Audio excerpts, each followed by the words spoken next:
Good evening, Super League fans, and welcome to tonight's action. I hope you can all hear us out there. The stream should be live, so let's see if we're good to go.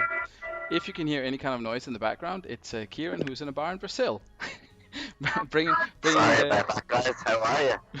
bringing the samba rhythms to the cold north. But I'm sure we'll manage. I can see most people are already joining us in the chat. Very good to see you all. So I hope you are all in for a good and entertaining evening, guys. Ciaran, welcome. It's your first time on the show with me as host. I think is that correct? I think so. Yes. Did, Doing very well. How are you? Good, thanks. Good. And Ian, welcome back. You were on the review show with Hachi not that long ago. Yeah, enjoyed it. So glad to be back, mate. Yeah. Excellent. Well, I hope you're both looking forward to tonight's action. If we can just briefly speak about what happened last week. I know we've done the review show and you've all put your comments in the blog, but with a little bit of more time to reflect on it. Ian, if I can come to you first. How do you think that it went last week? I mean, you obviously got the 3 points. Yeah, hard to judge. I know a lot of people were saying, sending off 10 men, 85 minutes. So it's hard to judge how I got on with it. I mean, all I can say is I beat top of the table, Chudley. What's a ref going to do when you strike round in the keeper and he brings him down? You know, it would have been a goal otherwise. So we got the penalty. So I think we probably shaded it. And I think yeah, if they'd have had 11 men, it might have been different. So yeah, hard to judge. Yeah, because they came back quite strong in the second half, didn't they? I mean, you were sort of clinging on to it by the end. To be fair. Yeah, I'll be honest. I kind of held my breath for the last sort of 20 minutes of the match. It was. I won't lie. It was definitely nervy, but I did what had to be done. Really, I would have took any sort of result before the start. I needed a win. I wanted 4 points from 2 home games, and as I said to Bolton this week, I'm greedy now. I want 6 points from 2 home games. Yeah, well, hopefully you're gonna get it. I'm just gonna address Palmer seems to think that the volume is quite low for those guys, but it's actually much louder than it normally is. So hopefully it's just Palmer that it's not really working that well for, but we'll see. Ciaran, if I can come to you, last weekend 3-0 win away from home. You got to be happy with that. Yeah, it was absolutely delighted. Kind of people were saying it was like an easy thing against Slots, but they've got a really solid team, and we were away from home, so to come out of it with 3 goals and a clean sheet, we were absolutely delighted. Yeah, I can't blame you for that. There's some good performances in there. Is there any of your players that you're particularly pleased with so far this season, or anyone where you're thinking they should maybe step it up a bit? Really pleased with Barry Ferguson this season, actually. Fifey was singing his praises for a while, and I've actually just tried him out in a recent save, and he's absolutely brilliant. Unfortunately, he's injured now, I think, for about 3 weeks, so we'll have to make do with some other midfielders for a while now. But so we've got Tim Cahill coming in for his debut this week, and yeah, looking forward to it. Anyone else that's been good? Roy Mackay, since he's come in for Arjen Robben's been very impressive, so I'm really happy with that. Kind of people questioning me dropping Robben to the bench, but they have to remember he's only 17 at the start of the game, so he's still a bit green in the face, you know? Yeah, definitely. I mean, I noticed him in my current. For those of you following the Martin Place CM adventures, you'll see that I think I'm up to 2016 or 17, and he's still playing. He's only sort of like early 30s or something like that, So I noticed him and I actually thought, I wonder how he's getting on in Super League. But he's still young. He's on the bench, like you said, or even in the squad at least for you. But well, we might see him later on. Exactly. He gives a nice bit of depth. He can cover the forward role and the AMC role, so he's a nice person to have in on the bench. Definitely. And if we're looking at the table quickly, Ciaran, for you, it obviously looks quite nice for you. 9 points after 3 games, and you're up there with Astor, Midlothian, Chudley Cannons. You got to be happy with the start to the season. I mean, I know you had a bit of what can we say about the defeat? Maybe the less said the better, but still 9 points after 4 games. You got to be relatively happy. Yeah, I think it was just a bit of a blip. It was a 1-0 defeat away from home. These things happen. The quality of the Super League teams are really high, so we didn't kind of uh, dwell on it too much. Yeah, really happy with 3 wins from 4. Only 1 goal conceded, which I'm actually most impressed with. Maldini and Thuram and Khan have really kind of formed a great defensive trio, and yeah, the guys up top have been kind of doing the jobs. A little boring first half in the last game, but to end up with 3 goals away from home is something we're really happy with. Astor have been really good. 4 wins from 4, 16 goals scored, which is pretty class. Yeah, Midlothian have been excellent, and like just looking at their teams before I came on, they've got such a strong team. It's such a strong starting lineup. It's really good. Chudley Cannons, as we know, are really good, and Hmm. like not far behind are Panathinaikos Hooligans, Yeah. Hoddesdon. Like the whole table is quite condensed at the moment. Still quite condensed at the minute. Ian, if we can come to you, sadly now we're moving to the bottom of the table. I'll make that little nice transition over to you. 6 points for you guys so far. Okay, all things considered, or how do you see that? Oh, inconsistent, really. It's home games won, it's away games lost. I'm not scoring enough. I'm conceding too many, but I think it's early days. I think, like we touched on in the review show, I don't think what's gone on so far has given a clear identity for a lot of teams. There's a couple of teams in there where you can sort of say roughly how they're going to get on. I mean, Astor obviously are going to be great. I think we all probably need to worry about Ciaran's team, to be honest, as well, because even the games that could have gone either way, he's winning comfortably. But as far as my team goes, I think it's still too early to say. I've not formed any partnerships in defence or in attack or anything like that, and the nines and the tens aren't coming yet from any players. So I need to figure out how to get that ticking. Yeah, but like Kieran pointed out as well, we look obviously looking at a fairly even league here. I mean, you're 6 points. I mean, there's still very little between second and where are we 10th? Yeah, that's still only 1 win between those two places. There's a couple of teams isolated a bit in the bottom. We'll get back to them as you both face teams below you today. There's not so much between you and Phoenix, but obviously a bit of a gap from Kieran down to Swindon Devils. If we can maybe come to you again, Ian, because you mentioned that about the home and away wins. I don't know if you saw in the chairman's corner in the blog, there was a comment made by the chairman about the amount of home games that have been won and the frankly disappointing performances that we've seen from the away teams this season. Do you think that's a fair criticism considering your own results away from home, or how I do you think see it's a that? fair criticism. I'm not completely sure that the chairman's reasons behind it. I think the chairman maybe pointed to a lot of teams playing two at the back away from home, and maybe that's why red cards as well as defeats are coming. I think at the moment, while teams are trying to figure out their best 11 and try to gain some momentum, there's not an awful lot of change between home and away tactics. I think people are going away from home and playing their home formations. I think as we get later on in the season, we might find that teams are going away to sides and they're adapting and becoming a bit more defensive. Mm. It just doesn't seem to have happened yet. Yeah, you can maybe say with the gap being the size that it is now in the league, that there's no one really like saying, okay, we need to get 1 point. It's that much more important than getting zero. So maybe that's also part of it. Kieran, is that anything you consider? Do you consider your home or away tactics yet, or do you still see it as you're still kind of finding your feet, finding out what the other teams are all about, what tactics are successful this year, or are you quite aware of changes that you make for away games?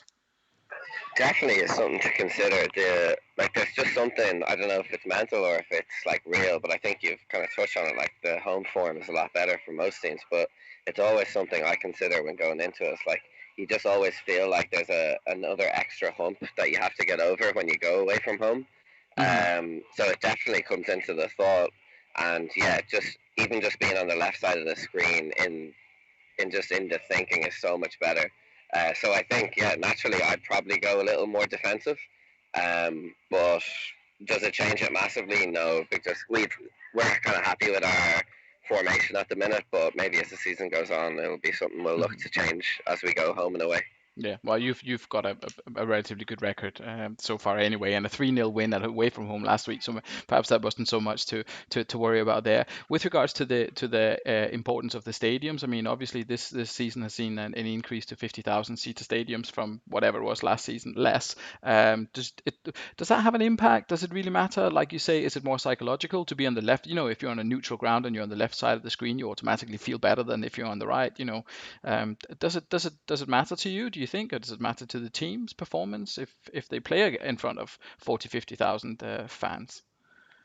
I don't know. I think it just might be psychological for me. I don't know how other people feel about it, but I just feel so much more comfortable being on the left side of the screen. Um, but yeah, like you say, the stadiums have increased and the home win percentage has increased as well. So maybe it's not just psychological. There could be a connection. If we have a quick look at some of the players so far this season as well, I think I'm not sure. Did we touch on it? Perhaps we touched on it already. But I'll see if there's a couple of your guys. So as you mentioned already, Kieran, Roy Mackay stood out. He's your only person in the top 9 for average rating. Is there any of your? I mean, you've got Oliver Kahn as well. How important is it? Do you think your triangle at the back there? I mean, I've mentioned it a couple of times with Thuram, Maldini, and Khan. Is it fair to say that it's pretty vital for your top 3 chances, maybe top 6 anyway, but your top 3 chances that you keep all those 3 guys ready and playing? Absolutely crucial. They have so much experience between the three of them at this stage of the game, and maybe they're not the kind of they're one of the more they're three of the more expensive players in the game, so maybe it's tough to get them in the home saves, but just to have the three of them in the squad is so crucial for us. And we've got backup, so if one of them goes down, we're not too worried. We've got plenty of people in reserve. But to say they're uh, like a main factor in our early season success is like absolutely correct. They've been massive. One goal let in 4 is huge. Yeah. And Ian, I was just scrolling through. I don't know if you noticed. I was just scrolling through the top stats looking for BTEC players. Aren't You'll that many? struggle. You'll struggle. I don't pay attention to these top 10s and top 20 stats wise because I haven't got anyone in any of them apart from Danielson, who's got 3 goals from the AMC role. Other than that, you have to scroll pretty far down to find any contribution from any of my players at the minute. It's all very middle of the road. So I'm taking you're hoping that'll improve. So Danielson, quite important for you as well. Not a lot of people rate him, or not a lot of people put him in there. I mean, it was probably one of my only decent players in the Sloth squad last season. Is it something that you're are you worried? Are you hoping that results will pick up and then you'll see more players of yours in here, or are you already thinking forwards to the transfer window? No, I'm not thinking transfer window, and I'm not really thinking. I never particularly think average ratings or anything like that. I look at results first of all, and if everything else should take care of itself. But no, I'm not looking for someone to be on an 8.7 or anything like that. I'm not also looking for all the goals to come from 20 goal a season strikers either. First and foremost, I need to stop conceding so many goals, and other than that, I just need to start picking results up, and then I'll start looking at the stats and see who's been doing it for me. I think you kind of get a feel for who's kind of doing it for you, and who isn't. Yeah, I mean, if you're watching, accordingly, don't you? yeah, I mean, if you're watching the games, you'll be able to follow it to some extent. Sounds like Kieran's joined the conga line or something, but we'll see. We'll see. Sorry. That's fine. If we're looking at the rest of the results from last week, just very very briefly, BTEC Chudley, obviously home win, helped on a little bit by the red card. Hornets. They got a 2-1 win against Phoenix. Ian, you play Phoenix tonight. They had a lot of shots on target, but they were unable to convert them. Anything you're worried about, or anything you took into consideration when you were planning tonight's game? First and foremost, I wanted to get some consistency in selection. So if Lee Young Pyo had been fit, I would have named an unchanged 11 regardless. I just think I need to get a little bit of consistency. Unfortunately, Pure is out and Said has to come in, who Bolton think shouldn't go any higher than Division 2. But I think he's decent, and it's another debut for someone tonight. So No, I'm a little bit perhaps worried about the chances that Bolton can create, but they're a bit like me. They don't finish them off. Yeah. And I think there's probably a couple of guys not getting in his team that I'm quite happy about. I'm glad Zambrotta's not in there. I'm glad he's put a couple of guys in ahead of him. So yeah, we'll see. We'll see. Ciaran, as you're in Brazil, Hooligans beat Ardsley quite comfortably 3-1, even with their keeper sent off last week. How do you see the Hooligans side? How do you see their performances so far this season? I mean, they obviously conceded 10 in the first 2 games, but they seem to have hit some kind of form after that. They have such a strong squad. I'm actually surprised they're not doing a little bit better. Having Ronaldinho sat in the hole behind Ronaldo, and I forget his other striker, but he's definitely got strength all across the pitch, and I think they're going to be a force come the end. I think they were one of the early season favourites, and I think rightfully so. He's got a consistent formation that some people have questioned, but it's one of the kind of super narrow tactics in inverted commas, but it works for him in his saves, and maybe this is the year where it works in the Super League. Yeah, well, I think he's chopping and changed a little bit with Elban and Elka for the other striker, but yeah, definitely good result. Ian Midlothian Dragons, not the most exciting game. Ian obviously running away with it 1-0. Well, not running away with it, but obviously getting the 1-0 result, another clean sheet for him. Midlothian, they're almost Churchtown-ish in their defence. That's 3 clean sheets for them, although all at home. Did you expect more from the Dragons, or was this an expected outcome for you? No, I mean I didn't expect too much more from the Dragons. I think their best players, as it's been well pointed out, are at DMC, so they may not concede too many this season. But you look at the starting 11, and I think getting the ball up to the strikers, who are okay strikers, is a problem. But you get the ball up to him, and it's still a case of can they put the ball in the back of the net. I think I was expecting the win for Midlothian. They've also had a bit of consistency and a few home games, and I think that's what we're all aiming for, is to pick up some points that way. I think you point out Midlothian with a solid defence, and I think they've also done that without being able to bring Hoffland into the team. Yeah, exactly. Yeah, he's still on the bench, so even more defensive strength to come from them should they have any kind of injuries or anything. Anyone want to pick up Swindon Asta, or should we just leave that the way it is? I think Yeah, we'll leave 5P alone for that one. we'll leave that one the way it is. That was top versus bottom. If it wasn't before, then it definitely was after. And finally, there's a bit of a controversy about the whole red card scenario. Ciaran, how have you seen this red card scenario thing play out, or have you not been paying much attention to it?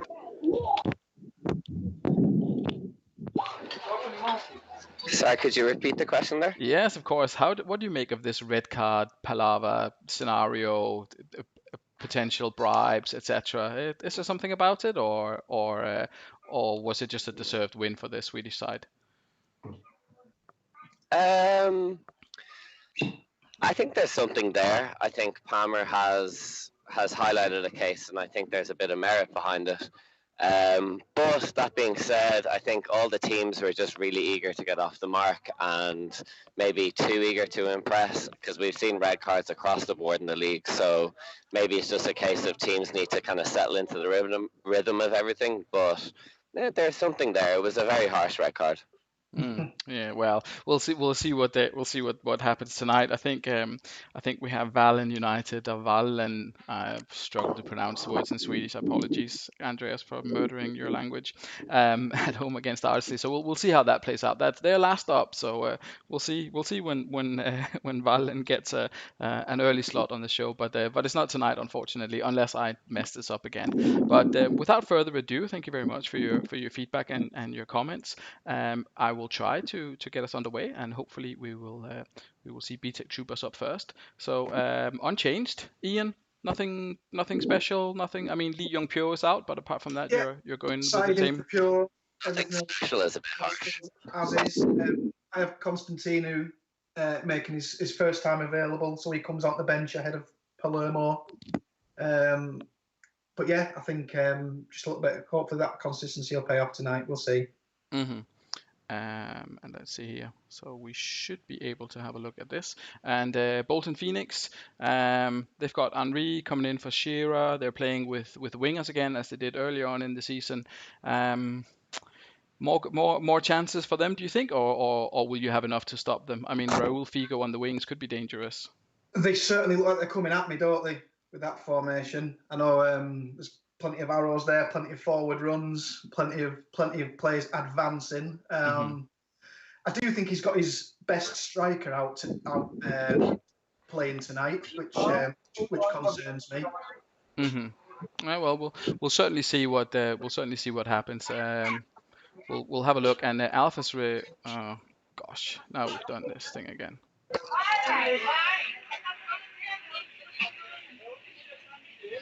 I'm not sure why it's gone like this. Right. Okay. Thanks to my thanks to my glorious incompetence of running this game. It looks as if we've got Swindon Devils against Churchtown up first. So Ciaran, talk me through your lineup. Khan, Maldini, Thuram.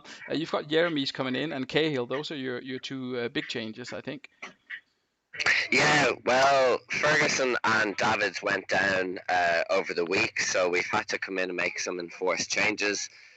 Jeremy's is a quality player. He starts off injured at the start of the first year, so maybe less seen, but he's an absolute beast for Bayern Munich in the game.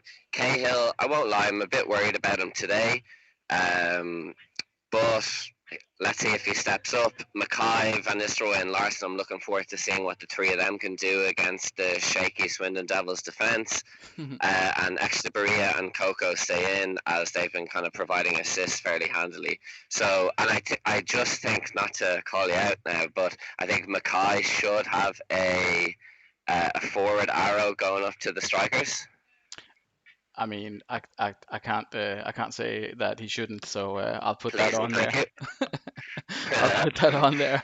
Yeah, updating 14 squads doesn't always go 100% the way it was planned. So, but we'll see. All good.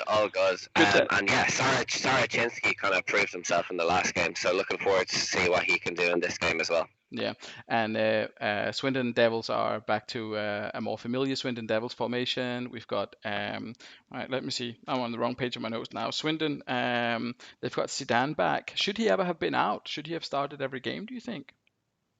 I don't know. In my limited enough experience in the Super League, Zidane's failed to impress, really.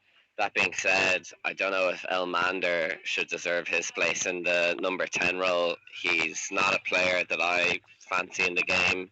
I'd probably have Deisler in ahead of him. But that being said, Clivert and Tomadira are two of the best strikers in the game. Emre and Cambiasso are pretty solid, and Zé Roberto is one of I think is the best player in the game. And yeah, I think it's a pretty strong lineup, to be honest. We're not taking it lightly over here. Or maybe we are. We'll see. The referee in charge of tonight's action is Vic Gauci. I'm not sure who that is, and I can tell you that the betting has Churchtown as favourites. 60% are in favour of Churchtown, 35% in favour of Swindon. So let's see. We'll kick it off, and hopefully we'll get some action straight away to kick us off this evening. We've been good for an early goal this year.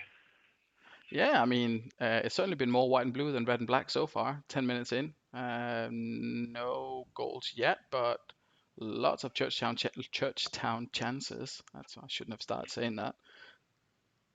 Oh, a penalty for Swindon Devils, and they put it away. It's Kluivert. Swindon are 1-0 up at home. And it was Elmander, I think, who won it after me slating him here. So the commentator's curse carries on. And this is Amoruso, who scored on his debut.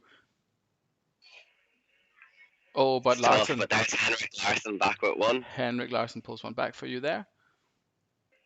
And Pancaro scores an own goal. Just as things were looking up for Swindon, they're looking down again. Coming up to half-time. Will there be more goals in it? Plenty of chances for both sides, I think. Off the crossbar there. And Kluivert gets a third. Sorry, a second for him and a third for Swindon Devils. As we were praising the the two defenders and the goalkeeper, they've conceded 3 goals on 4 chances. So that was perhaps not ideal. You've created more chances than usual, but only put 2 of them away. How? Yeah, what's going on? typically been quite ruthless in front of goal, like scoring goals with not a lot of chances. But yeah, bit of a flip the script today, and 3-2. I think, I don't know. Are they deserving of the lead? Four on target from four, 3 goals. But they've been good. They deserve the leads. We'll Cynical. go into the second half. I'm still pretty confident we'll come back and at least Cynical. grab a draw. I mean, your tackling percentage can't get any worse. To be fair, 26%. That might be Jeremy's and Ferguson being out. That contributes to that. If Yeah. we're having a look at the tackles, Tim Cahill is not winning his tackles. Jeremy is doing okay, but that's a midfield battle that Yeah. seems like it's not going super well for you guys. And The surprisingly, touches from the back three seem really low again. They were quite low in the last game, but they're yeah. even lower this. Yeah, not sure not entirely sure what's going on there. But Larson, if you have to pick up something positive, at least he's got a goal. If we look at the Swindon Devils, there's 7s across the board, couple of 8s. As you mentioned, say Roberto is a good player. He's not seen a lot of the ball either. There's not been a lot of seeing of the ball at all. 2 assists for Elmander while we slated him. I suppose that's just how it goes. And if we have a look at, and as you mentioned, it was Coco, the Italian Coco, who sent Elmander to the floor with a hard tackle. Penalty was awarded, so you spotted that right. It was Elmander who won that. Great first half, but hopefully we come back now and shore it up a little bit, get back to our early season form with the defense, and hoping we can get it back. I mean, it's certainly a surprise considering you only conceded 1, but so far. But let's see what the second half brings. Alf asked is the bad weather in Oz affecting the keepers? It's dry and 20 degrees, Alf. I don't know where that qualifies as bad, but let's see. Let's see what happens in the second half. Starts off with a couple of chances either way. Zidane a little bit more involved than he's been before. And there's Larson with the third. So we're looking at a draw now. Van Nistelrooy had a big chance there, but still pretty nervous over here, kind of gripping the table, as I'm sure everyone's familiar with. Oh, it's backwards and forwards. Oh, and nothing happened in the last 10 minutes. A 3-3 draw. That was perhaps a little bit of a surprise. I mean, certainly there was 5% had seen this going as a draw. The other 95 were either home or away win. What do you feel about that? You'll take that result, or? Yeah, I'll take it with how the first half went. They were pretty good. 6 shots, 5 on target, pretty good. Little disappointed, but in the end, I think we'll take it. Maybe a little more clinical in front of goal in the next game. We'll do a lot better, but 3 goals away from home is nothing to shy away from. So happy enough with the 1 point. Definitely seemed to have picked up in the second half. Henrik Larsson getting man of the match, and the in-game man of the match rather, with his 10 and his 2 goals, and Estebaria, who, I mean, he really works on that right back, doesn't he? That's 2 assists for him today. Yeah, to be honest, I kind of took that from Boise last year. I never would have thought about playing him in a wing-back role, but Boise seemed to find a lot of success there. So kind of took that, and he seemed to do quite well. I think he's on a fair few assists this year already, I think. Yeah, and I think it was. I mean, Thuram didn't have a great game. Cahill and Jeremy's picked it up in the second half. They're perhaps not winning as many tackles, but they were certainly doing a lot more of the tackling in the second half. So a reasonable second half for you. I think a decent comeback. If you look at Fifey's side, Emre didn't work. If you have to point out any negatives for Swindon, apart from that, it was positives across the board, yeah, really. Those ratings are pretty good across the board. Tomadir and Cliver working pretty well together. Elmander 2 assists, so pretty good in the number 10 role. Yeah, I don't know. Even Zidane playing a 7, I don't think is that great. To be honest, I think he really flatters to deceive in this league. I don't know what it is about him, but he never seems to do well. Yeah, I mean, we'll see. I mean, he didn't win any of his headers, for example, but either way, and he didn't have any shots, which is perhaps also a little bit unfortunate for a player of his otherwise perceived caliber. But Lorenzo Amoruso getting quite involved in the opposite half, though. Yeah, definitely. I mean, a couple of flying headers and got the goal. I mean, I think 5-3 will take that. I mean, that gets them on the Absolutely, board. and the ratings are very solid as well. Yeah, Absolutely. So I think the draw is well deserved for both teams. Yeah. Okay. Well, that certainly went well. It would appear that I apologize for the order of the games. I have no idea how to control this. I'll have to get another lesson from Fifey in this at some point. It looks as if we've got Valen United against Ardsley Celtic coming up next. Ian, we kept you quiet for a little while there. Sorry, I let Ciaran talk through his own game there. If this indeed is the game that we've got coming up, let's see. Yes, it appears to be that. Oh, so we skip again. Okay. Right. Okay, so the next game is Hornets against Panathinaikos. Apologies for this, guys. I'll try and get the hang of it for next week. Ian, this is your improvisation skills that are going to be required now. Hornets. Yeah, you've got to take your hat off to Craig, haven't you? He wasn't dealt the best hand at the start. He's working with what he's got, and he's doing really well with it. He's chopped and changed formation a little bit. I don't think it took him too long to realise that he has to find room for Sigalko. So Sigalko off the bench last time out and retained his place again. Batistuta, loads of goals. I think he's really savvy in the transfer market as well, Hoddesdon. So I only see these guys going from strength to strength. Mm-hmm. And he's without Davies, Makelele, Doni, and Mokuko, and Omoroso. So he's got 5, maybe not starters, but 5 really decent players out. A couple of those guys are probably not massive losses, if we're being honest. I think the guys that he's got out there are as good, probably. Okay. And if we look at Parma's side, so apart from the very, very fine away kit he's sporting here, he's back to a little bit more of a let's say a familiar looking formation. Maybe not familiar looking for Parma, but familiar for the league. Yeah, I think it would be familiar for Parma if one of those centre-backs was maybe in a DMC role. It would look a lot more Panathinaikos. As it stands, that's Churchtown's formation for this week. That's my formation for this week. So, yeah, fairly standard stuff. But another one, maybe we're not a great squad, but an excellent starting 11. And as Parma's often said, you can only play 11 guys, and probably out of his 24-man squad, maybe 7 or 8 of those guys are probably hardly going to get a look in all season anyway. So, yeah, it looks fairly even, this one. Yeah, and I mean the betting is all in favor of Hoddesdon. I think they're like 60% favorites, only 10% going for Panathinaikos. What odds a red card for Paul Robinson tonight? Do you think? I think it will happen. You think it'll happen? Yeah. Well, we'll see. I didn't notice any envelopes changing hands this week, so we'll see what happens. But I'll kick it off, and we'll see what happens in the first half. In this delightful color shock that we've got going on here. I suppose it's nice that not everyone's in blue and white and red and white, the standard colors. At least we can read it. That's true. Couple of chances for you. Oh, Nikiforenko for Panathinaikos with an early goal, early-ish, middle of the first half. Yeah, I think Parma was saying that he needs to get Nikiforenko ticking because he hadn't done so far, and this week was hopefully going to be the week for him. It looks like he was right. He got 2 goals against Hills, did he not? I think he's been doing pretty well. Oh, and David Dunn with the equaliser. That's a surprise. David Dunn is one of the players that's obviously come in place of someone much better, but he's doing all right. So that's a 1-1 at halftime.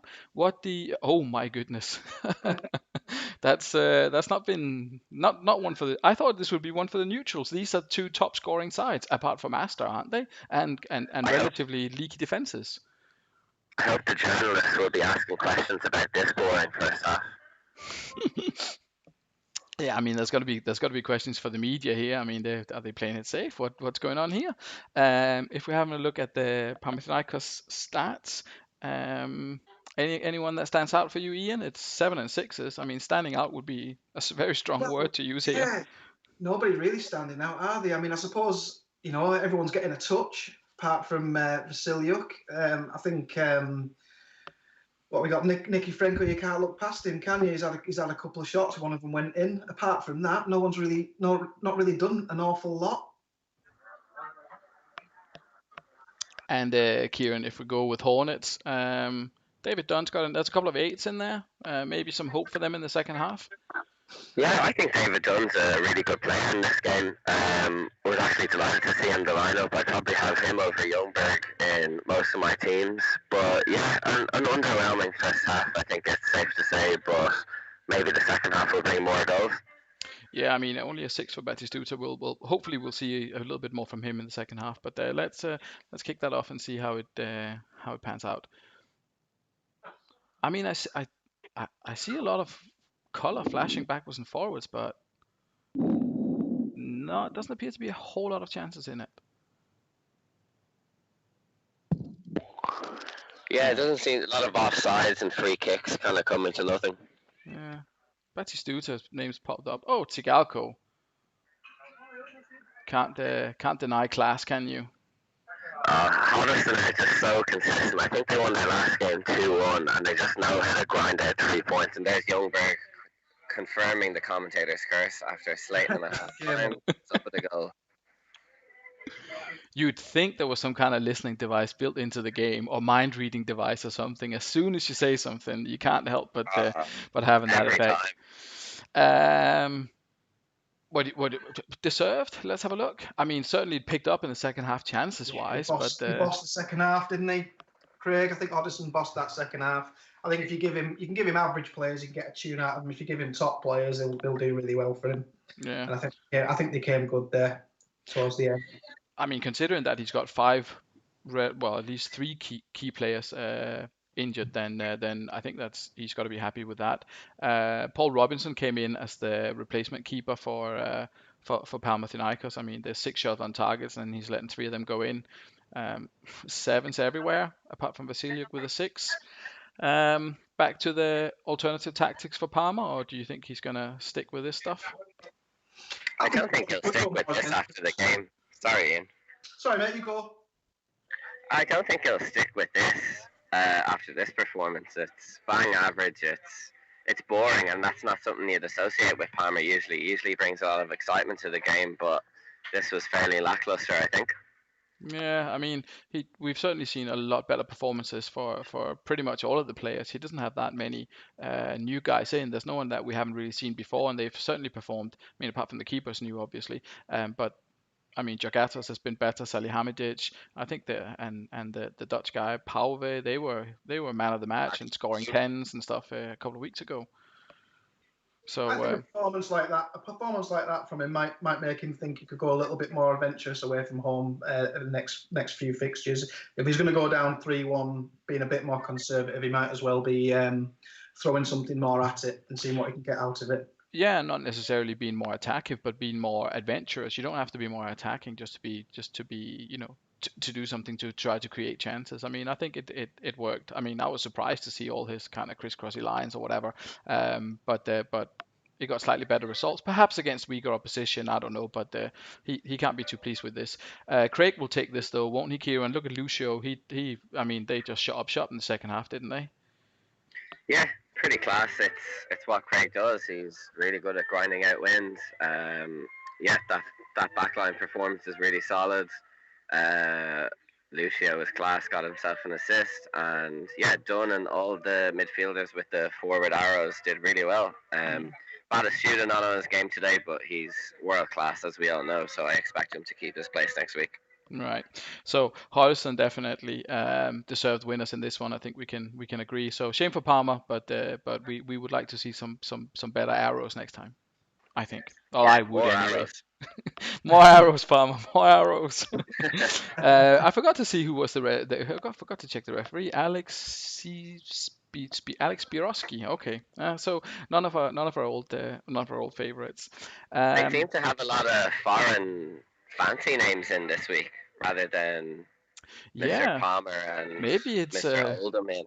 Maybe it's Australia immigration week or something like that. I'm not entirely sure. But it's Uh, Better, better. a common thing for Australian names in a lot of the champs, isn't it, to have either Italian or those sort of sounding names. Yeah. yeah, it could be. Next up, we've got probably, I'm not going to say the one everyone's been waiting for, but a very anticipated game anyway. We've got Chudley Cannons at home to Asta Athletic. Tim's gone for Wow, it this week. That's a ballsy I formation. like that. I was gonna say when Tim sent it through to me, I was like, I'm looking forward to this one because this can go either way, can't it? It can be really really useful or really really over ambitious. I mean, it looks good. He said he tested it as well against what Astor usually plays, so I'm really excited to see how this one pans out.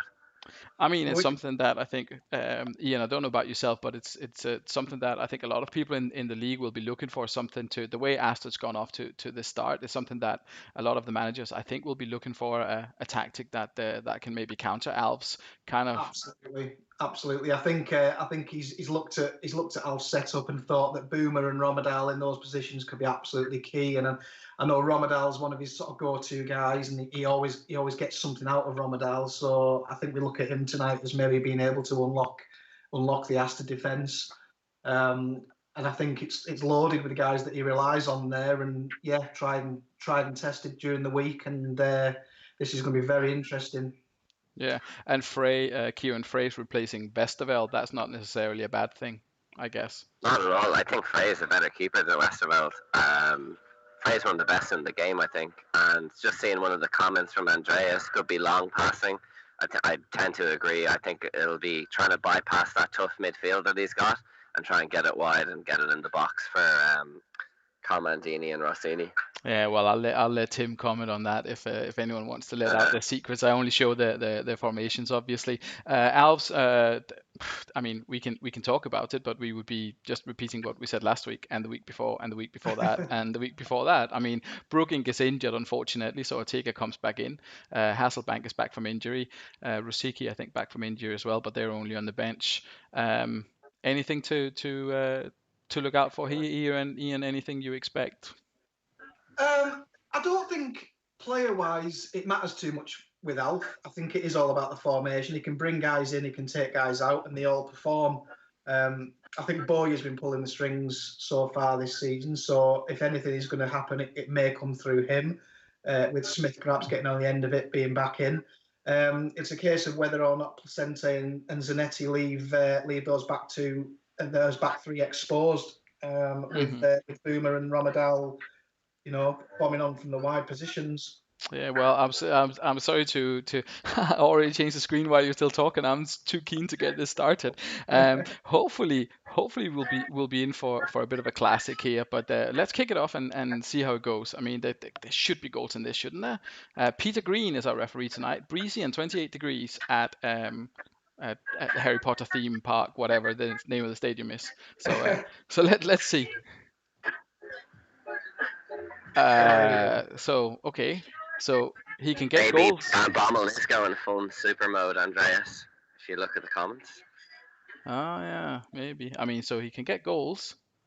Can he keep Alf from scoring? Is what we'll be asking next then, because Aston have conceded 5 or 6 goals already this season. So that hasn't been their main strength. They're in the game though. Looking at the commentary, I think they seem to be in it. Astor, they seem to be posing a bit of a threat. Plenty of chances anyway. Yeah, plenty of chances for both, I think. Smith missing a couple. Wait, who was Alf's mystery man in the end? Was it Ortega?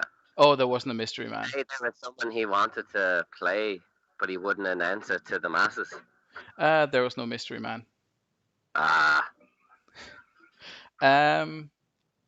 First half, I mean, it didn't die down. It died down in the way that there were no more goals, but Astor definitely had a lot of the chances, but Chutley really hanging on here. It felt like they were in it all the time, Astor. It felt like they were sort of, they were really going for it. And really, if it had been 1-1 at half time, I think that would have probably felt like the right half time scoreline. Yeah, I mean, if you're looking at it's interesting to see that Chudley is winning the game on the ground, and but not so much in the air. 75% of the tackles that they've won. That's a solid performance, isn't it? Yeah, they seem really up for it today. I think they know this is a top of the table clash, and they're well up for it against Astor, who probably have a bit of a crosshairs on them after their lightning start. Yeah.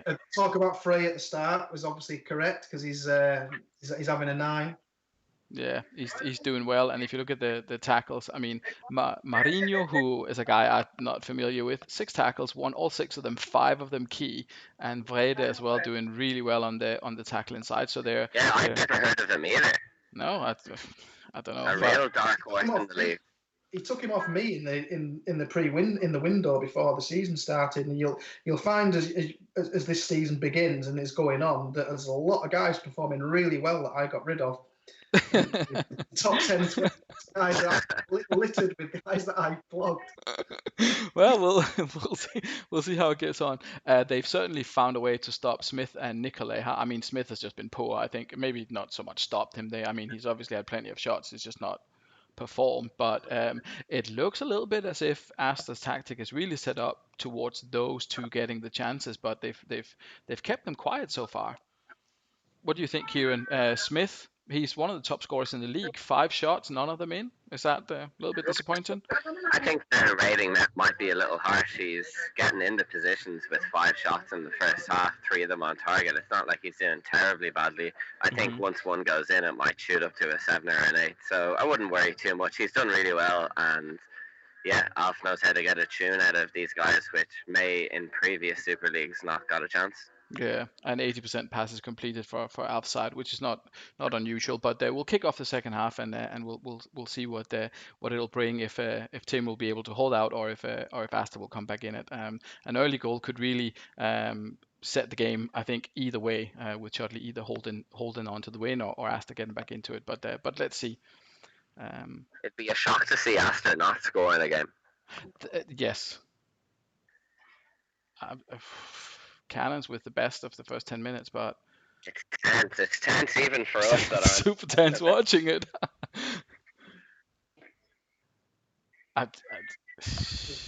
There's got to be more goals in this. I don't know. There won't be. It'll end 1-0. There won't be any more goals. Well, we'll see which one of you is right. I was going to say. First, didn't I? Yeah, it was. I mean, I think, to be fair, Cannons have had the better of it in the second half, but now they're piling in. Just not enough strength to hold them for more than just over an hour. I mean, they're still coming back in. Should have had to have a penalty there on 77. Oh, and now we have a bit of an. I think we do that one. I think for the last 5 minutes, we'll see if they can hang on, or if they can pull one back. Oh, Romedal! Who mentioned Romedal in the beginning? And they're still in it.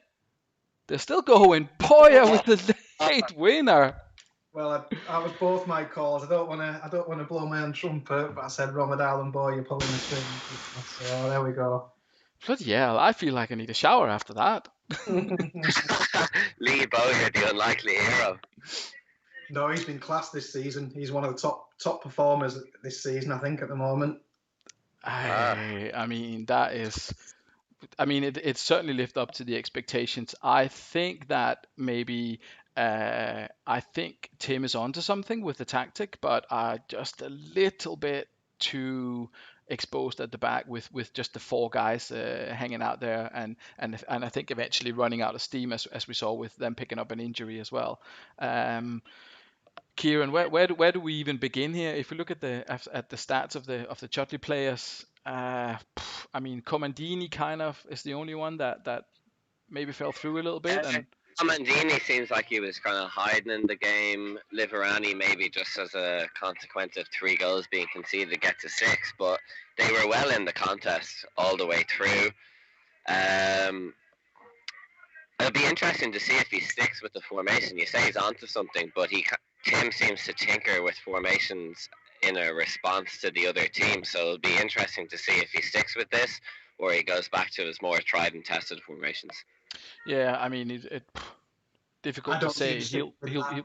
Sorry, Ian, go on. I don't see him sticking with that. I think that was for a purpose. That formation, wasn't it? I think he'll trust his more regular formations against the other sides in the league. I think that was tailored for one particular. I agree, Ian. I agree. He'll go back to the 3 men in the DM role, I think. Yeah, I mean, Tim said in the comment now that this was just for Alf. It's not a tactic that we'll see again, and he might not play it against Alf again. Let's see here. First goal, Bartes failed to pick up the ball again. So Bartes having a bit of a crappy one again. He's not been that impressive this season. That let Van Bommel get the first goal. I think we then had to go to half time. Nothing really happened. Second half was a bit of a hectic start, and if we scroll down to the first goal, that was it. Ortega there. Ortega made some space for himself. I think Tim's blaming Liverani already. I think there was a penalty. Nikolai got a goal on assist from Boya. I think there was a shout for a penalty. Tim, will Liverani be dropped for next week though? I mean, it could be after that performance. A 6, maybe. And he's normally one of the most consistent performers in the league as well. Yeah, that's true. I could have sworn I saw something about a penalty, but maybe it was my imagination. Oh, it was here. Rossini was knocked to the floor by Zanetti. Peter Green turned down the claims for a penalty. Maybe a little bit unlucky there. I mean, that would have put him back to 2-2 anyway at that point. And then Romedal came up. No chance he dropped. He's his favorite player. Right, okay, well, no chance then. Let's have a look. Romedal then got the goal, and then with the last kick of the game, a ferocious left-footed strike from Boya. 3-2. How about that? Ian, Alf's players, if you look at the stats here, good, but there's no 10s, which is maybe unusual for Alf, but I mean, that front four is... You would take that every week, wouldn't you? If it was all 7, 8s and 9s, you'd always take that. You wouldn't worry about not having any 10s. He's come away and he's won the game, and everybody's played their part. Yeah. 2 assists for Alan Smith. Alan Smith really turned around that first half performance as well. Yeah, he was poor, and then he got 2 assists. I mean, maybe he probably started passing instead of taking the chances himself. So maybe that worked out. Boya, CM's man of the match. Very exciting, very, very exciting. Emerson 74 fitness. Someone was asking for fitness stats after the game. They were all fine. I mean, apart from the guy who got injured, they were all still in their 80s. So they definitely weren't running out of steam. Will anyone beat Astor this season? That's a good question. That's a good question. Like away to Chudley 3-2. Like, I'm pretty afraid of facing Alf now, if I'm being honest. Well, if I'm not going to call out Fifey, but if you let 3 goals into Swindon and then you play, then well, we'll see. There'll have to be some tinkering done. I think. I mean, don't forget that this was the formation that Alf used for a lot of last season as well, and he didn't win the grand final then. But I think there's some people that needs to go and they need to go and have a look at the. And it won't have gone unnoticed at the Borough that is 2 defeats on the trot for Chudley, who as well were looking good at the start. They were top 2, and then that's 2 on the trot. True. I mean, to be fair, they did have a bit of a disadvantage in the game against you, but and still almost won, even though there were 10 players. Someone gets sent off. Like, red cards are red cards, and a loss is a loss. Yeah. And Astor is definitely picking up the yellow, so it could easily happen to them as well. But it wasn't to be. Not today. They go top with 15 points. So strong today. That's a big one. So we'll see how Chudley bounce back from this, but I'm pretty sure they will. I mean, this was probably as strong a performance as I've seen from anyone against Astor this season. So there's definitely a lot of heart to take from that. And unlucky with Mourinho getting injured, obviously, but the Cannons will come back from this one. I'm sure. It looks as if the next game we've got is. Let's see if it actually does this. Yes, it does. It's Sloths at home to Dragons. Ian, how do you see Sloth's chances of scoring a goal today? This is their tactic. Another different tactic, yeah. It's hard to sort of judge because he comes up with something different every time. And if I'm absolutely honest, you always love it up top and okay in goals, and then you look at the middle of the pitch and you fear for him. I mean, I'm looking at the bench and seeing Christian Vieri with Rivaldo playing up top. I mean, I'm assuming there's no injury there or anything, so I'm going to question that one straight off. Ballack and Solis, is that strong enough in the middle of the park? I don't know. I would fear for this lineup, to be honest.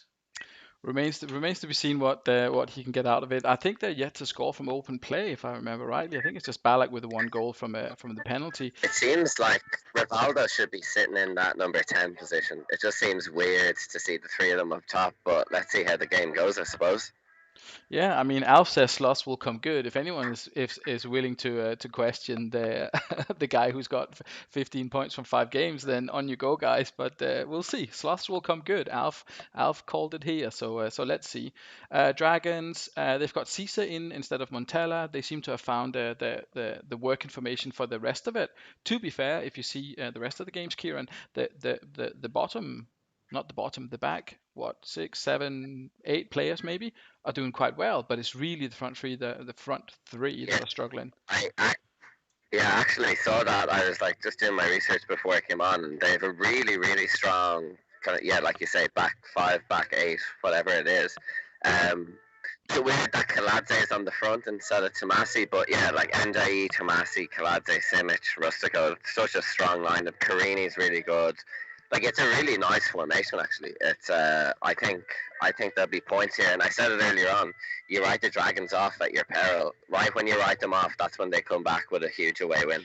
And we'll see what Cease's first start of the season, so we'll see what he can come up with. Ian, your predictions for this one? Will Sloss get a goal from open play? I think maybe the wide men might do something for Dragons this time round. Somerset Sloss may get a goal from open play, but I think maybe Giggs and Van der Meerde might be the difference for Dragons tonight. Okay, well, we'll 2-1 Dragons, I think. 2-1 Dragons. We're gonna have a look at and see how that goes with Rivaldo up front. I think the Dragons off. Sure, he's definitely gonna score now, isn't he? He must. Well, it was Brosek actually. Oh no, it's Rivaldo. Rivaldo offside. What's he doing up there? That's unfortunate. It did look like it was maybe against the run of play a little bit as well. So if they're going to go in, they've got to count. Yeah, it definitely looks as if the Dragons have had the much better of it, but it looks like Viduka. It looks like they're just missing chances for fun again. Viduka. I know Montella gets a bad rep, but he's got to be better than Cisse first season, hasn't he? Well, I've got instructions to put him on if Cisse's not playing well, so we'll see. I mean, Cisse gets a 6, so that'll be the last that we'll see of him. Just be back in a minute, boys. We'll just get that out of the way. Simic is the only one who gets a 6, but he's not touched the ball. Cisse got a 6 as well. Viduka getting an 8, but he's not scoring. How do you see this one, Ian? They're playing well, as they always are, Dragons, but just not. Yeah, I think it's not the most adventurous of formations and setups, I guess, is it? Obviously, we're not privy to his team instructions, but on the face of it, it is fairly defensively loaded. As I said at the start, it's a case of whether they can get the ball up front enough, and they're obviously dominating. I think if the goal comes, they win the game. I mean, 0 shots on goal, 0 on target for Somerset, and Vieri on the bench is criminal. Yeah, I think Vieri had been really, really bad in the first couple of games, though. But I'm not sure if that was Vieri's fault. No.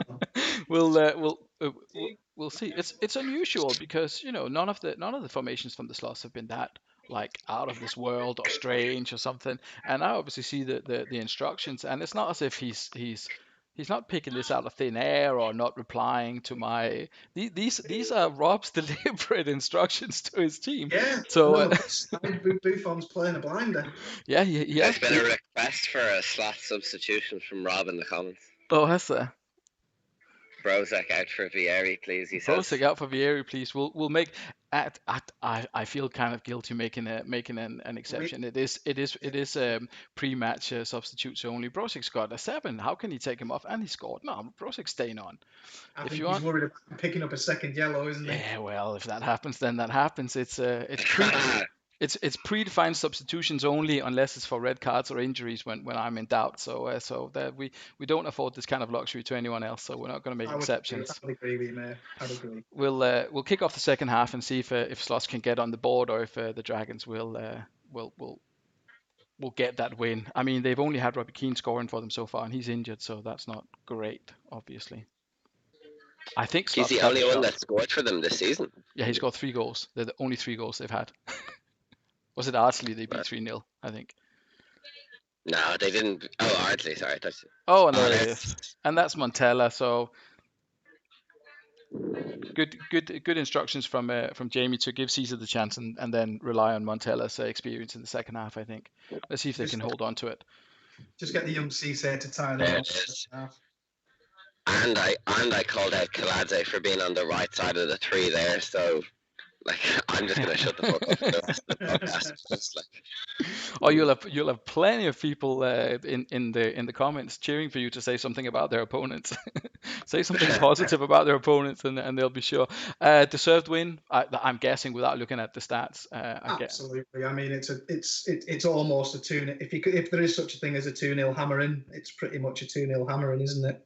It kind of looks that way, definitely. Do you want to chip in for a new drawing board for Rob? I think he needs it. I think he's been back to the drawing board a couple of times. How many has he had? He's on a little bit about his. We've only played 5 games. He's on about his 8th drawing board. Yeah. Swindon celebrating not being bottom anymore. Sloths still to score from open play in 5 games with Brosek, Vieri, Crespo. I'm not sure what to make of it, to be honest. They don't even play that bad. They just don't create any chances. But I wonder whether he has to, when he comes into the next window, whether he may have to if he's got a big name striker on the bench, he may have to sacrifice a big name striker for a couple of decent midfielders. Yeah, I mean, there seems to be a lack of creativity, doesn't there, Ciaran? What do you think? Who the fuck is Alonso Salas? I've never heard of him. I don't know. Ask Tim. He's the expert on this. Is he a Costa Rican fella, isn't he? Solis? Yeah, I think so. Don't know. Michael Ballack is pretty average as well. Yeah, I pretty wholeheartedly agree with you there. Like, you're going to have to get rid of one of those strikers or attacking midfielders to get in some beef in the midfield, because at the minute it's just not working. And Jamie will be delighted that his team actually get the result that they've kind of deserved based on their performances in most games. You can see as soon as he only need one of the front 3 to do something decent, and then Dragons are actually a really strong side. If they get a goal or 2 from one of those guys up front, Montella, Viduka, and then either Casano or Keane, then there's no problem for him, is there? The defensive midfielders he has are all absolutely class. Tomasi, Kakaber, Kalatse, and Hassan Ndai are unreal. And to bring on the experience of someone like Montella off the bench for a Cisse to come on and play a 9 and get a goal for you, like, he's a really strong team. And yeah, that's a well-deserved 3 points. Yeah. Interesting to see there's no assists, Ian. What do you make of that? Should we have a quick look and see how the goals came about? Yeah. It was obviously on long shots, perhaps. Obviously in a second bound. A few boxy ones, is it? It was Montella who picked up a rebound, his own rebound, tried his luck, Buffon couldn't gather it and picked it up himself. And then Kalat says that's got to be. He just dribbled through the whole thing. He's got a lot of people popping off long shots by the looks of it, hasn't he? Yeah. Man, superb play by Dragon Destroyers, apparently. So yeah, Jamie's got to be happy with that. Big away win as well. Like, they've kind of been struggling for points, so to get 3 away from home, Jamie will be delighted with that. Yeah, definitely think so.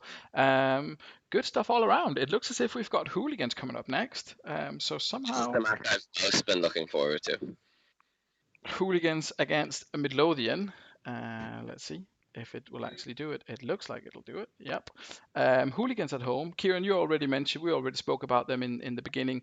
You're quite a fan of their. I mean, I think their 5 forward players are they are strong, yeah. Ronaldo, Anelka, Ronaldinho, Ayman, Beckham. That's key for Hooligans for this tactic, isn't it? That he has got probably five of the best players in the league in those front five positions. Incredible. I mean, I'd say the fight for free kicks is something out of this world, something that we'd love in real life. Yeah, and like even behind Mendieta and Emerton are two of the best DMs in the game. Samuel, I don't know Gamara actually, or Carlos Gamara. No, I don't really know him. And Desai, I called out at the start of the season. I think Desai is rubbish in this game. But that's just my own opinion. But yeah, he's set on his formation. It seems to work quite well for the players that he's got here. It's a very kind of stacked, narrow one, but I think for this one it works really well. Yeah, I mean I think he'll be, apart from the disaster in the first game against Alf where he got his Sol Campbell sent off or whatever it was. Yeah. I mean, I think he's been okay. And then Did of Sol course Campbell headbutt someone, or why isn't he back in the lineup? he's injured for 6 months, I think, torn something Shit. or Sorry, broken yeah, something yeah. else. Yeah. Desai to score and one will win now, apparently, according Yeah, of course. Yeah. If you look at the Midlothians' tactics, so Ian's gone a little bit. I think he had who was playing last week in that slightly. Kuhl was drawn back to central midfielding role. He's pushed him back forward again. Yeah, he had Van der Vaart up there, didn't he? But Van der Vaart's been put back in place of the marauding left back of Eric Addo. Yeah, why didn't you keep Addo in there? He was doing so well, and it was annoying Fifey so much. Yeah, I think he's just. I think he was looking for a bit more creativity against the super narrow formation, and Eric Addo did well, but perhaps not the most creative of players. I've got some fairly detailed instructions, conditional substitutions, etc., for what happens in the second half. So I kind of hope. I mean, I shouldn't. I hope that Ian's winning like 3-0 or something at halftime, because then I don't have to screw up his instructions. So we'll see what happens anyway when we kick it off. I'm sure Thiago won't like to hear that. There, well, Thiago just sent me one instructions for the game. It is, do not sub Anelka. If I'm at the chairman, I'm having a heart attack, and Anelka is the only player that can drive the ambulance. He is not allowed to leave the pitch. So I think he's worried about upsetting him, to be honest. So we'll keep Anelka on. No, honestly, I just hope for a lot of goals. Midlothian, obviously, they've not been letting in that many, apart from in their first game. But we'll see how they go away from home. It's going to be a difficult one for them, I think. How's the atmosphere in Brazil, Ciaran? By the way, can you tell that the locals are excited for this one?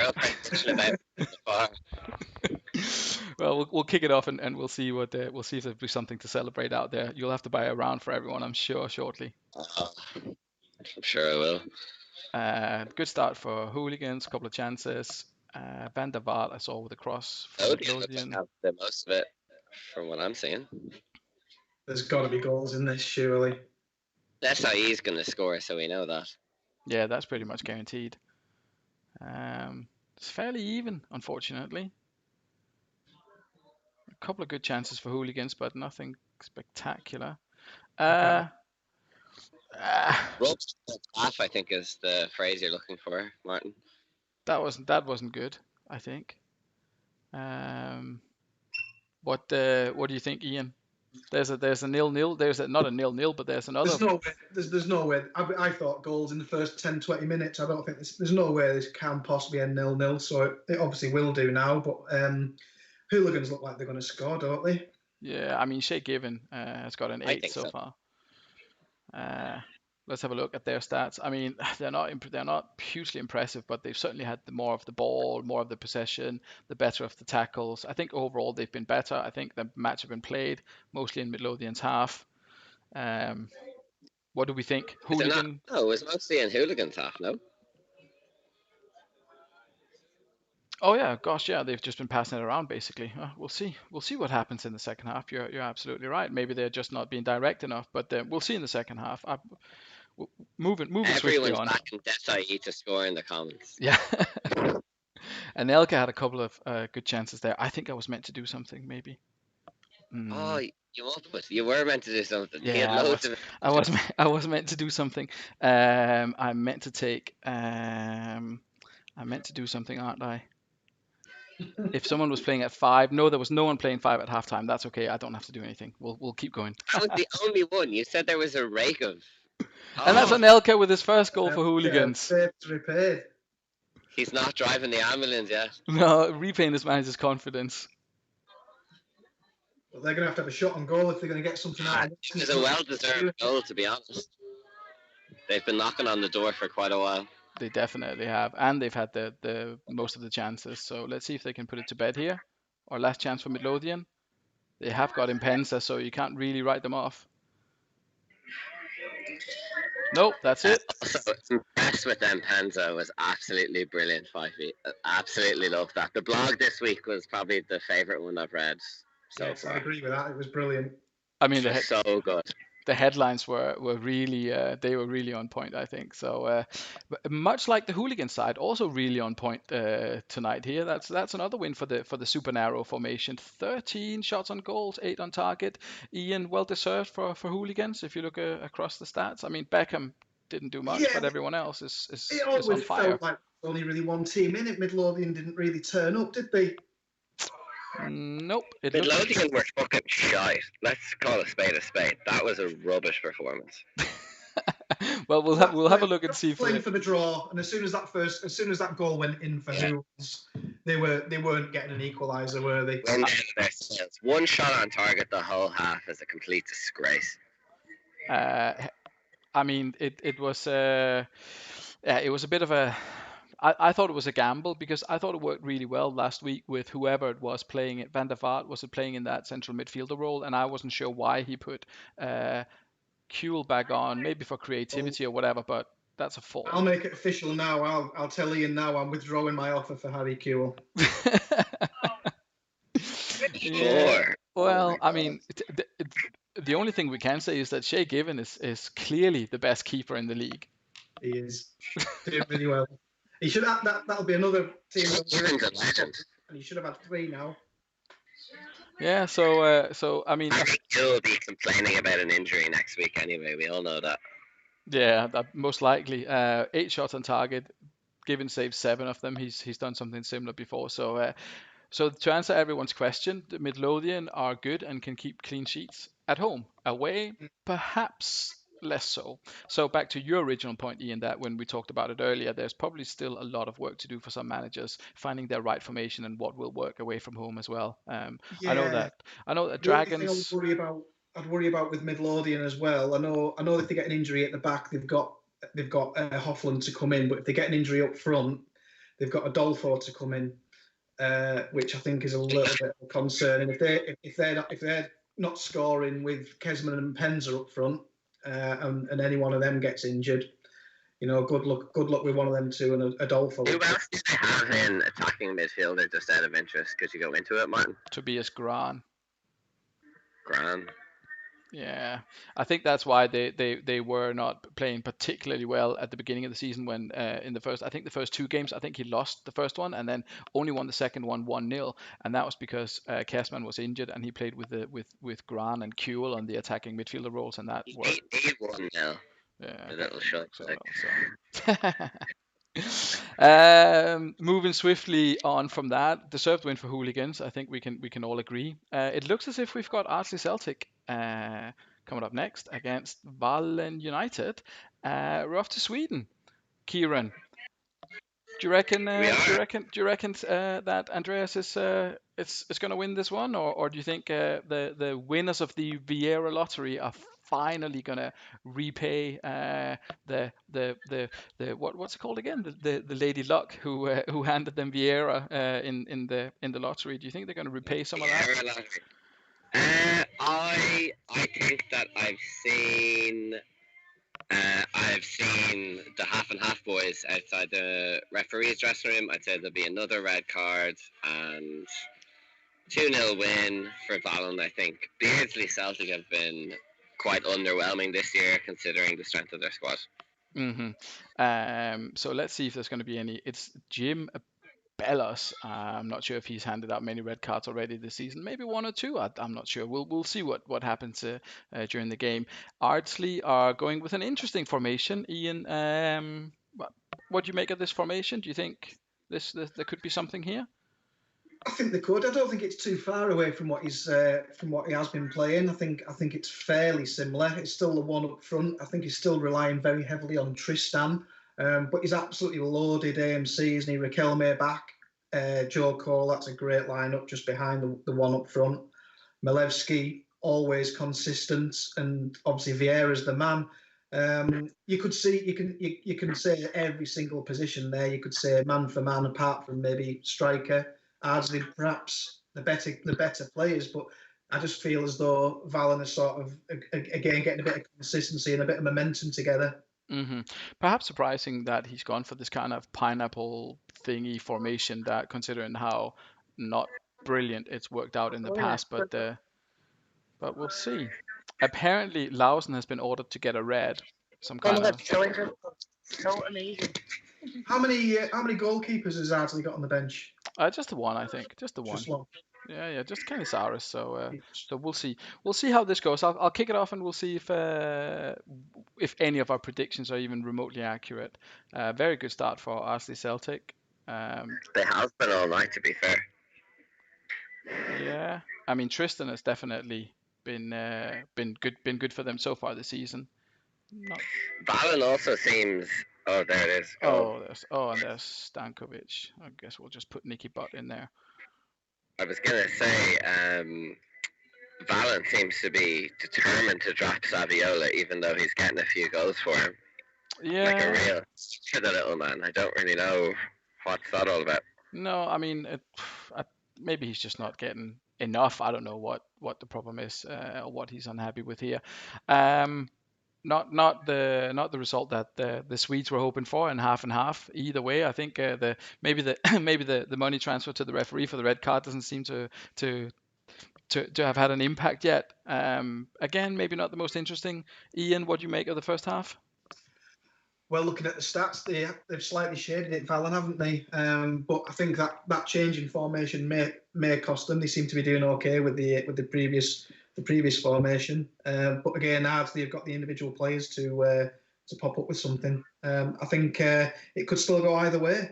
Yeah, I mean, if not played brilliantly, to be honest, there's a bunch of sixes here, so there's definitely room for improvement for Ardsley.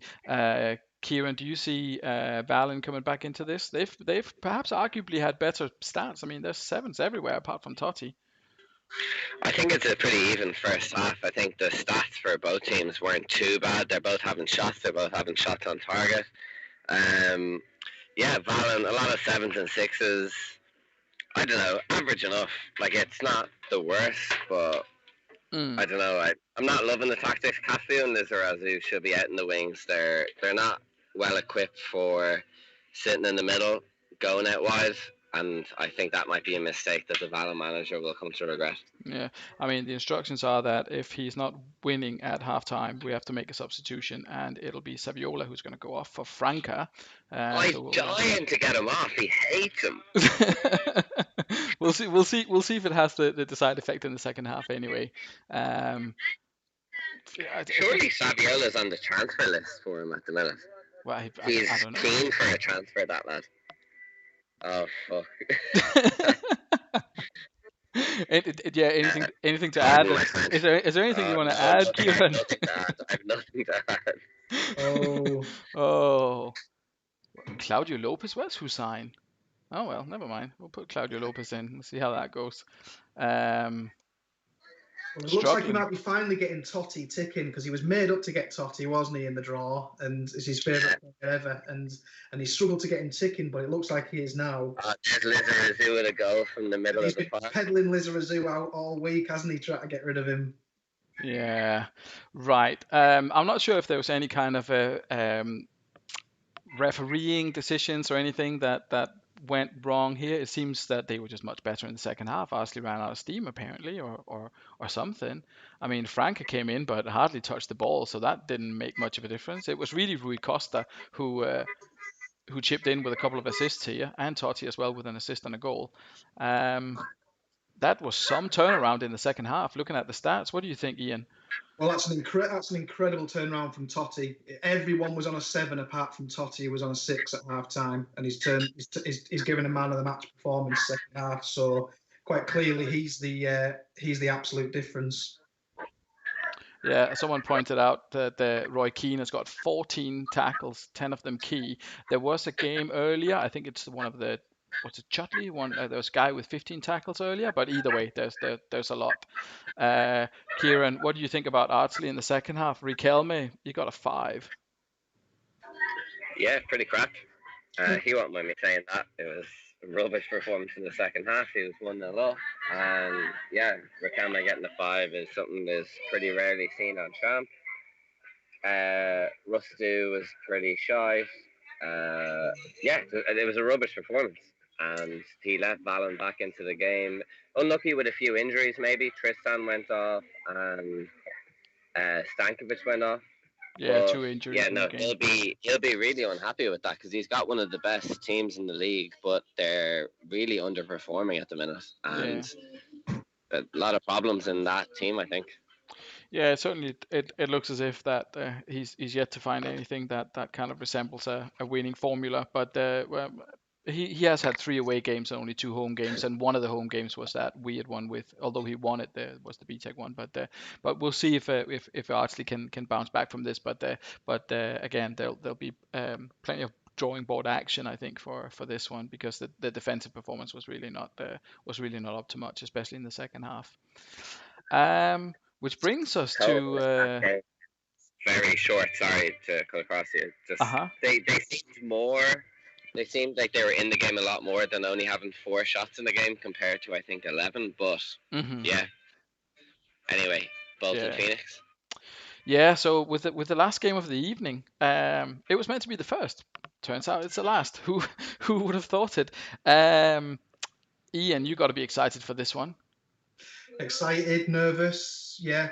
As always, any game on a Sunday night, you wait all week for it, don't you? And so every game feels as big as any other, really. Yeah, and now you've waited all night for it. That's another hour and a half almost gone. So you've had a full 90 minutes almost to wait for this. Saeed comes in instead of I think Lee Young Pyo. I think that's your only change this week. Is that right?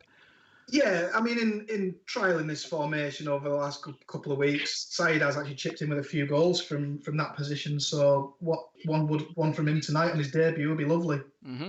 And he's unreal on penalties too. Who is, sorry? Oh, Saeed, yeah.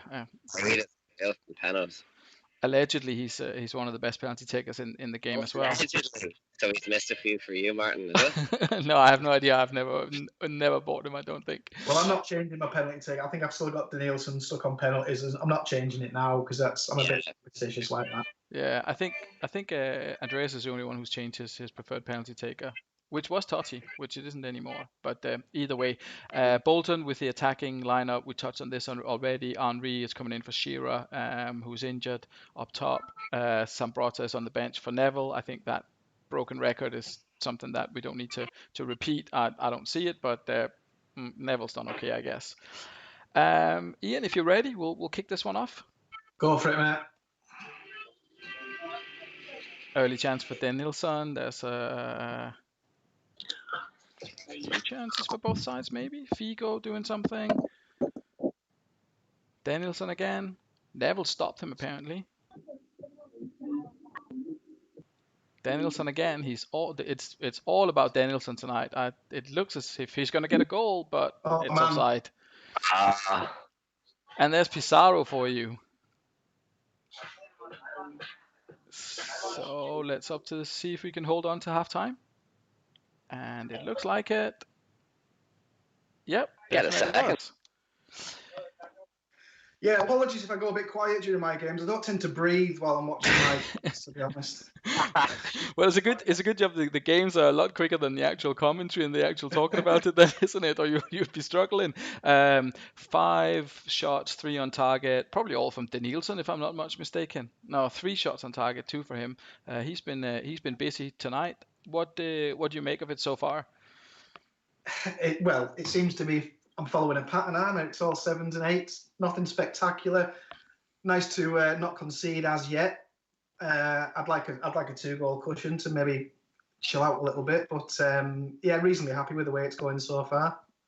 And some mentions that Phoenix were too Bolton way too attacking, according to Palmer. I think that's a fair comment. I don't know about too attacking. It is quite attacking. But I mean, why wouldn't he when he's gone away from home last week and had 16 chances? Yeah, he's As not well as your repeating. penchant for conceding goals, Ian. Yeah, well, let's hope he concedes a couple more here and I can relax a little bit. Well, he's definitely not had that amount of chances in this game so far. But let's see the second half if we can keep it like this. I don't think there are any instructions for this one, so we'll fly through. Still fairly even. Couple of chances for Phoenix. Oh, it was a penalty. We come back in. Oh, The keeper was allowed to stay on, surprisingly. no red cards tonight, I don't think. No. No, not. And this is Shut Rob. up. Shut up, apparently. Pizarro. Sorry, Pizarro with his second of the evening. It's Figo with a couple of chances. Not seen so much of Danielson in the second half. Couple of good chances for Bolton again there. Just can't find the net from open play. Or can they? Go on, Ian. There it is. I'll take that. You'll take that all night. Well, Bolton definitely came back into it in the second half, but if you look at the tackles, they've won 33% of the tackles. Headers also not doing particularly well. Maybe the players are a little bit spread out. I'm not sure what that is. If you look at your guys first, Ian, happy with everyone? Pizarro's got to stand out for you. Yeah, well, Pizarro made his debut last week and he scored. He's got two, so that's 3-2 now, I think. And I've got Constantino to come in next time out. That might be the last we see of Inzaghi for a little while, but not a single six on the pitch. So yeah, I'll take that. You know, I think it felt like over 90 minutes I was slightly the better team, and I know that Ryan had a lot to say during the week about how it was a guaranteed 3 points and he was going to win 4-1. So. Job done, I suppose. He's absolutely furious about Abiati. Sorry, Rob Martin. I just think I cut across it there saying the exact same thing. Abiati staying on is BS. Palmer is also calling it out. Only a yellow for that pen. So the conspiracy probably continues. Palmer's only a moaner, like. Who was there? Let's have a look at what actually happened here. Abiati clipped the feet of Sinoni in the area. The referee gave a penalty. Abiati was shown a yellow card. That is perhaps controversial. I think probably there's a couple of defenders on the line, perhaps. They came rushing in behind him, no doubt. Oh gosh, there'll be Citizen Edwards artwork all over the gaff of Rob Eady. If you come around to his house next week, there'll definitely be some portraits hanging there. All good. I mean, as Ryan said, he's outshot someone for the third time in a row and not won. So there you go. We bossed the. Can we get to Bolton's stats for a minute? Because they do seem to be getting a lot of shots, but their on-target percentage is pretty woeful. Yeah, I mean, Verong had a couple of chances. Raul seems to be doing sweet F all from that left-hand winger position. Yeah, I don't. I mean, if you can get them to, if you can get them to. If it was you, Martin, would you tuck in Figo and Raul and put them more central, or what do you think? I mean, as I mentioned I think it was either last week or on the review show when we spoke about this, when I did my sweeper formation tactic, I had people voting what's the worst tactic in the game that doesn't work. Yeah. And I was like, as long as you don't put the one with these two guys, as long as I don't have to do anything with these two positions, then I can get any tactic to work. Not in the Super League as we saw last year. I'm rubbish playing against other people, but against the AI, I can get, given the amount of time, I can get most things to work, but not this one. These two, the AML and AMR role, I have no idea. I never get it to work. If someone else can, then fair play to them. It's not for me. Ian, do you have any? Sorry. Who do you think will be the first manager to employ the sweeper tactic? I can't wait. Whoever wants to get preferential treatment, clearly. I think it's going to be Celtic next week. I mean, someone's got to give it a go, haven't they? Look at my save. Look at my save. I think it's Celtic. It's going to be him. He said he was kind of keen for it. So I think it's going to be him. I mean, the interesting thing from Bolton's tactics is that they're one of the few, if only, teams who actually play one up front. And I don't know whether that's because it's his preferred tactic or whether that's because he doesn't fancy any of his strikers. I mean, Robbie Fowler scored first game out, and we haven't seen him since. He dropped him straight away after he scored. Yeah, and he's tried Shearer, he's tried Henry, but it only ever seems to be one guy up there on his own. And so I just don't think he thinks that he's genuinely got two decent strikers. We'll see. I mean, I can't really. I mean, I wouldn't buy any. I've never played with any of them, Shearer, Fowler, or Henry, so I don't know if any of them are good or not. But they certainly seem to be getting lots of goals in the game anyway. Raul, Figo. I don't know. I think his squad is strong. I just don't think that for me personally, this is just not a tactic that's really suitable for playing against other human managers. Raul up top and tuck Figo into the number 10, and I think that looks like a really strong formation. Yeah, I mean, I think there's lots of variations that look stronger. Or maybe Varane. Varane was so good last year in the old Super League. Who knows? Yeah, I mean, certainly one of the guys with the most assists and really high average ratings. So, yeah, I mean, no terrible really performance. I mean, if Dede is only getting a 6, I mean, I know Roberto is a good left winger. Dede is definitely one of the stronger ones as well. He should be getting more than a 6. So one of Palmer's favorites. Yeah, so we'll see. We'll have a quick look at the results now. So BTEC happy to take a 2-1 win against Bolton there. Probably the most exciting game of the season so far for me, definitely, was Ciaran Collins Astor Athletic. Alf just shaded it there with a last minute winner after the last minute equalizer. So definitely got our money's worth there. Hornets beat Panathinaikos. Panathinaikos will possibly be back to a more adventurous formation next week. Midlothian didn't really turn up against Hooligans, who did the job quite easily in the end. Sloths still haven't scored from open play. Dragons getting a deserved win there. Swindon points on the board, 3 goals scored. Ciaran perhaps unlucky not to get more back into it in the second half. And finally, we have our friends from Sweden who beat Ardsley 3-1 away from home after a dreadful first half performance.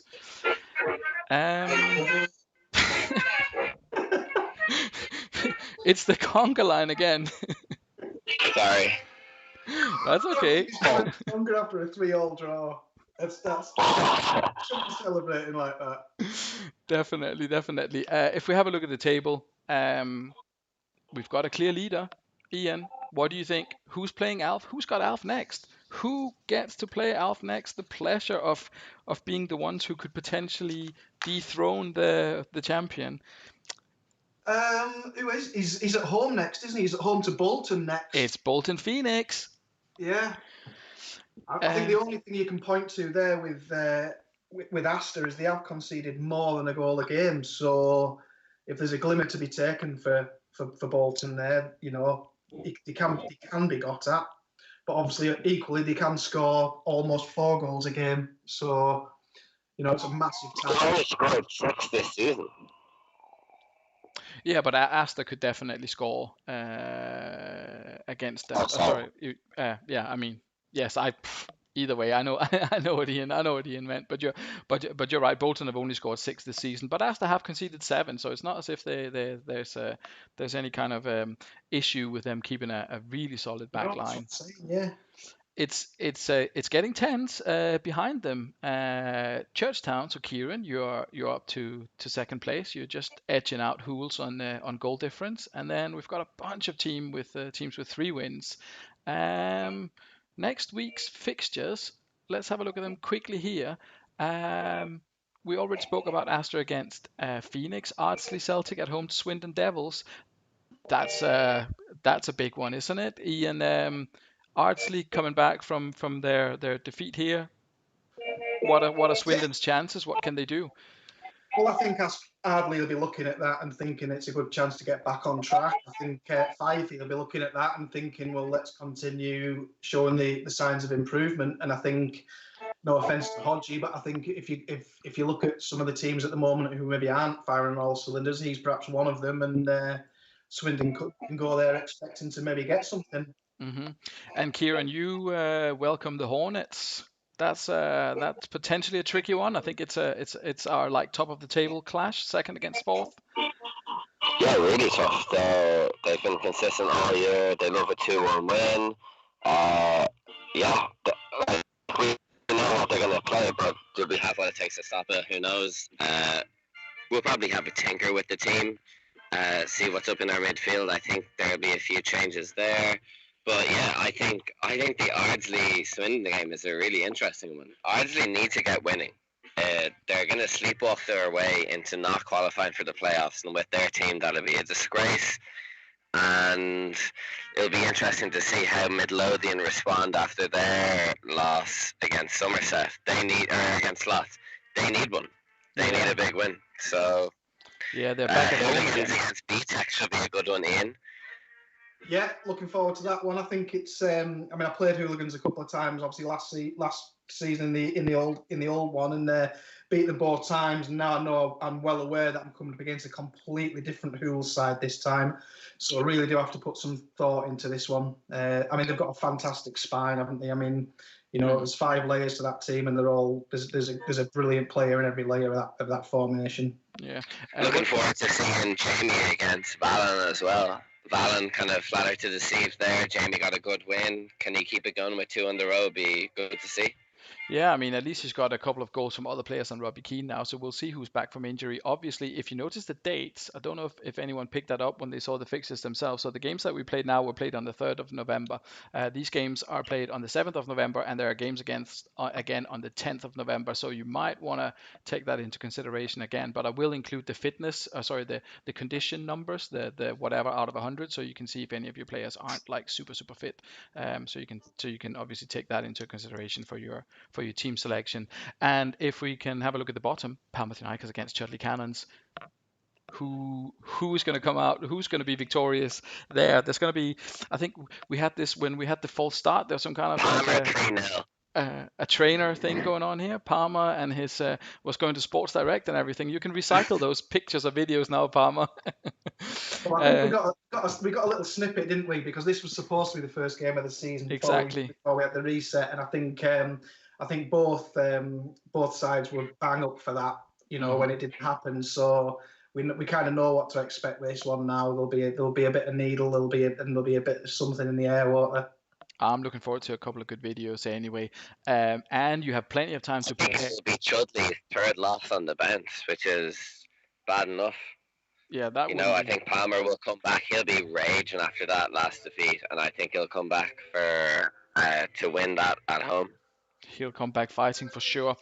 Anyway, guys, thank you very much for your comments. What I will say to everyone listening out there, thank you first of all for listening in. Secondly, it's the international break, or it's rather me leaving the country break. So the next games that we have will be broadcast on the 23rd. So that's Wednesday next week, if I'm not much mistaken. And I think Ryan has volunteered to do commentary on those ones. So you've got plenty of time to prepare. The packs will be out later tonight, because we don't have any midweek review show or anything like that. So hopefully I'll get those packs out to you tonight or tomorrow, and then you can take your 10 days or whatever it is to look into it and set up your squads, etc. And stay in touch with me. I'll be away from computers, etc., but I will have my phone with me, so I can stay in touch with you if needed.